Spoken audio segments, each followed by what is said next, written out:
நாகப்பட்டினம் மாவட்டம் திருக்கோவிலை அடுத்துள்ள கொளப்பாடு ஊராட்சியில் அரசு உயர்நிலைப் பள்ளி செயல்பட்டு வருகிறது.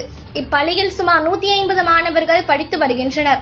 தனியார் பள்ளிக்கு நிகராக மாணவர்களின் கல்வித்திறனை மேம்படுத்தும் வகையில் பள்ளி சார்பில் பல்வேறு திறன் மேம்பாட்டு பயிற்சிகள் மற்றும் தேசிய திறனாய்வு தேர்வுக்கான பயிற்சிகள் அளிக்கப்பட்டு வருகிறது. மேலும் அவர்களின் தனித்திறமையை கண்டறிந்து அதனை ஊக்குவிக்கும் வகையில் பல்வேறு போட்டிகளுக்கான சிறப்பு பயிற்சிகளும் ஆசிரியர்களால் அளிக்கப்பட்டு வருகிறது. இந்நிலையில் மாணவர்களின் சேர்க்கையை அதிகப்படுத்தும் விதமாக அப்பள்ளியின் தலைமை ஆசிரியராக உள்ள ஜெயக்குமாரி பல்வேறு முயற்சிகளை மேற்கொண்டு வருகிறார். இந்நிலையில் இந்த கல்வி ஆண்டிற்கான பள்ளி திறப்பு கடந்த திங்கட்கிழமை நடைபெற்றது.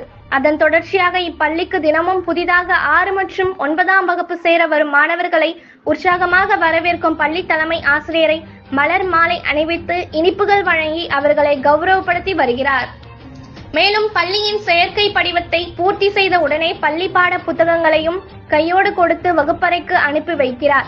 அதாவது தனியார் பள்ளியில் அளிக்கப்படும் பயிற்சியை காட்டிலும் பன்மடங்கு மாணவர்களுக்கு ஊக்கமும் ஆக்கமும் அளித்து அவர்களை சாதனையாளர்களாக உருவாக்குவதே தனது நோக்கம் எனவும் அவர் தெரிவித்துள்ளார்.